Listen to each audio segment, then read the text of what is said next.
Hi எல்லாருக்கும் வணக்கம். நாளைக்கு என்ன நாள் அப்படிங்கிறது மோஸ்ட்லி கண்டிப்பாக எல்லாருக்குமே தெரிஞ்சிருக்கும். தைப்பூசம் ஐயனுக்கு வந்து ரொம்ப ரொம்ப உகந்த நாள். இந்த நல்ல நாளில் அவருக்கு பிடிச்சமான ஒரு பிரசாதம் வந்து எப்படி பண்ணலாம் அப்படிங்கிறத பார்த்துடலாமா. தேனும் தினைமாவும் கலந்த உருண்டை தான் நான் வந்து இன்றைக்கி உங்களுக்கு செஞ்சு காமிக்க போகிறேன். இதுக்கு வந்து நம்ம வந்து ஃபஸ்ட்டு பார்த்துக்கிட்டிங்கன்னா திணை வந்து கடையில் 2 வகையில் கிடைக்கிது. நான் ஃபஸ்ட்டு கவரில் காமிச்சிருக்கிறது வந்து இது வந்து பறவைங்களுக்கு வந்து சாப்பாடாக கொடுக்குறது. 2வது நான் காமிச்சிருக்கிறது தான் வந்து நம்ம சாப்பாட்டுக்கு யூஸ் பண்ணுறது. இது வந்து க்ளீன் பண்ணியே நமக்கு கடையில் கிடைக்கும். உங்களுக்கு திணை மாவாக கிடைச்சாலும் அதை விட ரொம்ப நல்லது, ஈஸியாகவும் அதை வந்து பண்ணிடலாம்.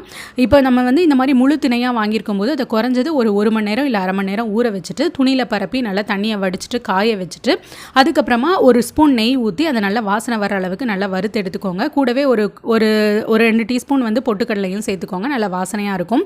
அரைக்கும் போது ஏலக்காவும் சேர்த்து அரைச்சிட்டு அதுக்கப்புறம் மாவு பிசையும் போது நம்ம கூடவே ஒரு கைப்பிடி தேங்காய் துருவலும் நான் வந்து சேர்த்துருக்கிறேன். அதில் இருக்கிற ஈரப்பதமே வந்து நமக்கு வந்து உருண்டை பிடிக்கிறதுக்கு வந்து வரும்.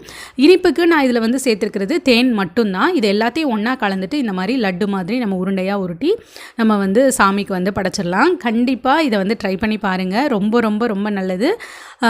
ஐயனோட அருள் வந்து எல்லாருக்குமே கிடைக்கட்டும். நீங்கள் வேண்டுற எல்லா வேண்டுதல்களும் கண்டிப்பாக நிறைவேறட்டும். தேங்க்ஸ் ஃபார் வாட்சிங்.